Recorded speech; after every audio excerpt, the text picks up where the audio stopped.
help you with the audition for Jazz Band 2021. This video is all about the 8-bar solo that I'm going to have everybody play for me. And I want to talk about some basics so that the whole soloing thing doesn't seem so scary. When people hear the word solo, you get this fear that you're going to be in this bright spotlight and everybody's going to be watching every little detail and they're going to critique you to death. And that is not what this is. Okay, so please stop thinking that. Right? So what I'm going to do is kind of dispel some of that and get into well, how do you get into this whole thing without it being so intimidating? So I'm assuming that soloing is not your forte and you're like, I don't know, I want to do this jazz thing, but wow, this sounds crazy. So all right, so let me talk you through this. Make sure that you're not going about it in a way that's going to create more hurdles for yourself. Okay, so let's talk about this thing. So first of all, make sure you've got that pulled up. So pull up your version of the 8-bar solo, right? So I'm talking to a lot of different instruments, so I can talk concert key, but I'm not going to talk about specific your notes on your page. I might say a concert note here and there, but right now I'll say we are in concert B flat major. So one overriding thing I'm going to say right now is all the notes that will sound good when you play this are in the B flat major scale. Now, that doesn't mean you should just play the B flat major scale up and down. That's not really soloing. That's just doing an exercise while someone else is playing. Okay, that's, it's better than nothing, but that's not what we're going for here, right? So soloing, right? So the idea of soloing is just playing music that isn't written. You play something that's not written out, okay? The other thing that people get confused about soloing is they think that you have to just invent everything on the spot and you just have to know everything about everything to be able to do that. That is not true. You can sit down and practice simple things over and over and over and make it sound like you understand those things, but really you're just doing what you know how to do with the information given. Okay? That's really it. And I'm going to walk you through that in this video. That's what this video is all about. So the thing you remember is you do have those skills. You do understand enough about how to play the B flat scale and different things about that are going to help you. So I'm going to give you some tips on where to start and do something very simple for the audition, and then you can learn more about the rest of it as the season goes on and the future and whatever. So feel free to delve in anywhere you want. Online there's lots of resources, but for right now we're going to just hone in on something very simple so that you can play something, feel good about it, and move on. So so there's that. All right, so you do know that stuff. 2 is no one's going to hear this except me. I'm not sharing this with anyone. I'm not posting this anywhere. I'm just going to listen to it, give you a little bit of feedback, and move on. Right? That's it. So I'm not sharing this. So it's just you and me. No big deal. All right. So here's the things that you already know about this. So if you look at your music, there's a few things you already understand. 1, we're in 4/4. You know what that means. You've done that a bunch. We're going to count to 4 every measure is just the way I'll say it for right now. Also, the key signature. You've seen this key signature a ton in band, so that should be very familiar. I picked that on purpose so that it's not scary, right? So you know what this is. It's concert B flat. Yours is, your key signature for your instrument may look a little different, but it's concert B flat. All right, you're used to that. Also, the next thing to look at is, well, how many measures are you going to play? All right, so count them up. I'll wait.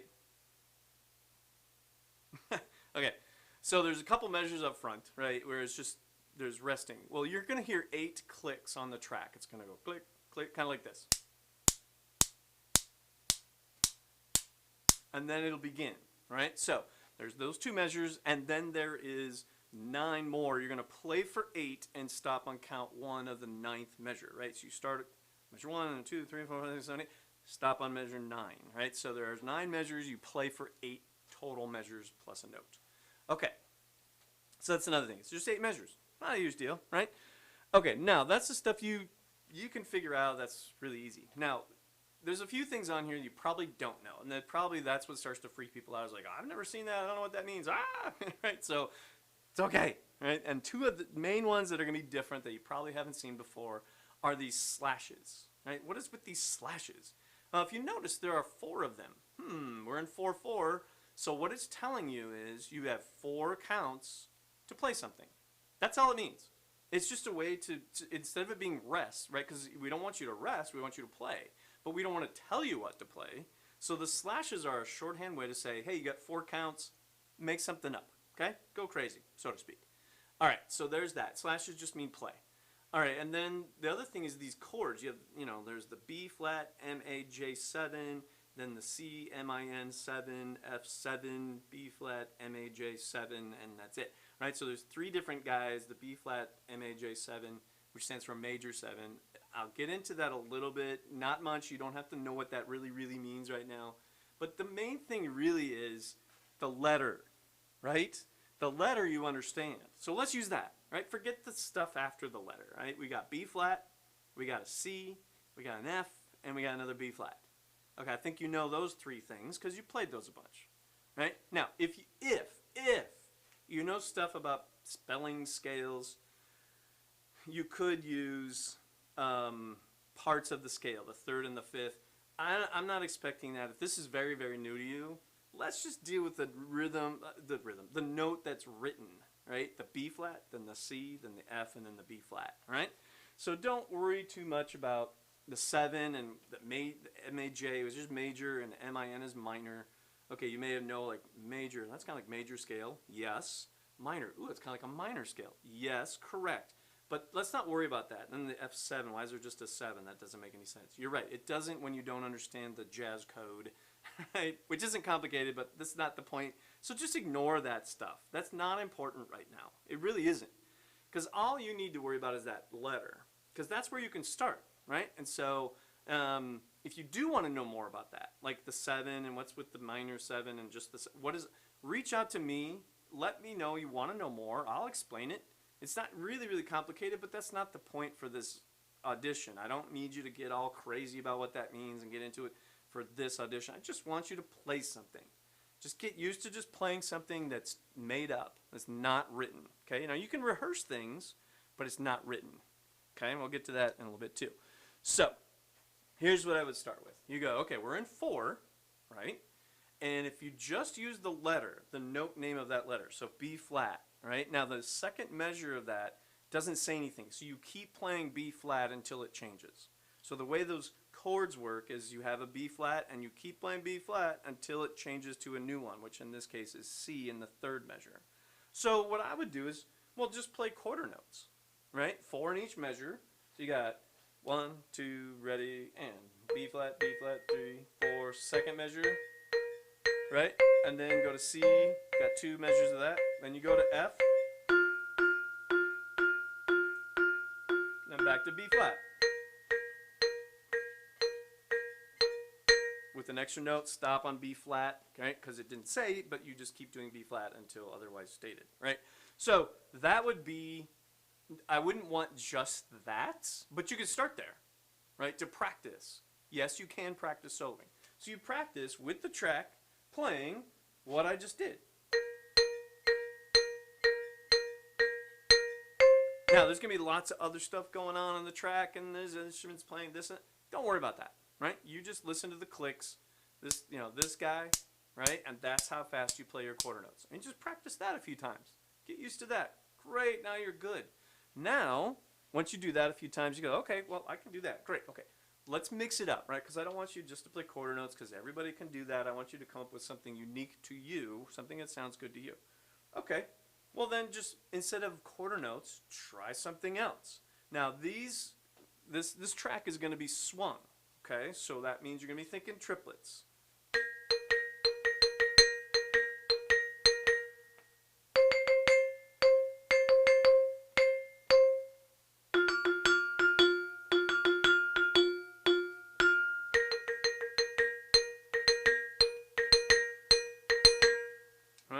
So got a little fancy there at the end, but you get the point, right? So triplets, and that's kind of fast, and you can't do.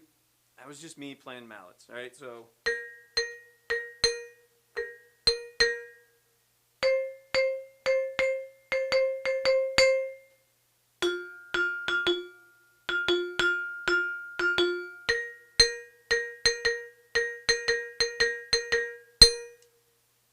Simple. Right? And all I'm doing is just B flat for 2 measures, C for 2 measures, F for 2 measures, B flat for 2 measures. Just different rhythms, right? You can do the same rhythm every time just to get used to playing a rhythm, then try a different rhythm and play it all the way through, and then mix them up. Just mix it, mix those guys up. And you can stay on the B flat, C, F, B flat. That's fine. If rhythm is the main thing you're experimenting with and trying out new things on, great. That's what I want to hear. I want to hear where you're at with just that. That would be awesome. So then the next thing really is just, well, then practice that.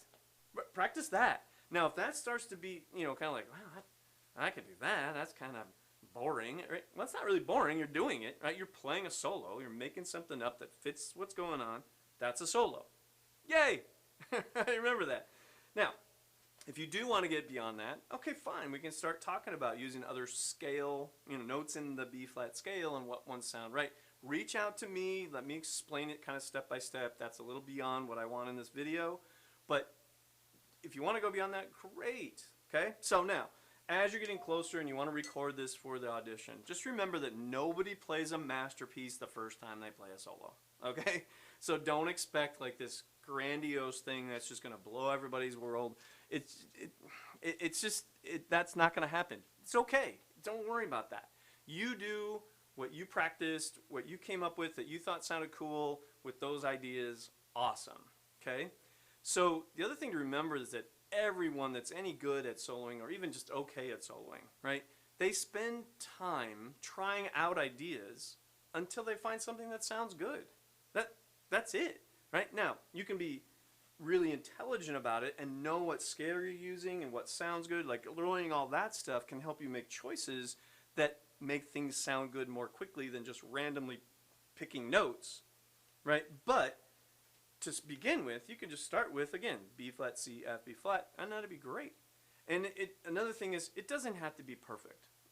So don't get all hung up on like, oh, I only played 7 instead of 8 counts of that one thing, and oh, it's okay, right? So just go for what's there, kind of outline what I did, mess around with the rhythms. Look, and if you want to record something and send it and say, hey, tell me what you think. Is this okay?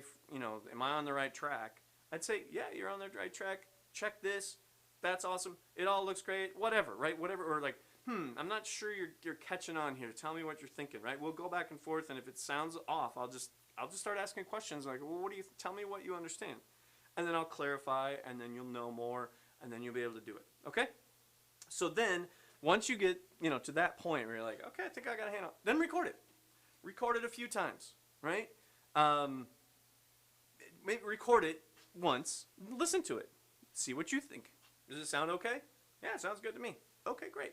But I would record it 3 times, and just so you got some options, right? And then listen to all 3 and say, yeah, that one, I like the way I did that little thing there.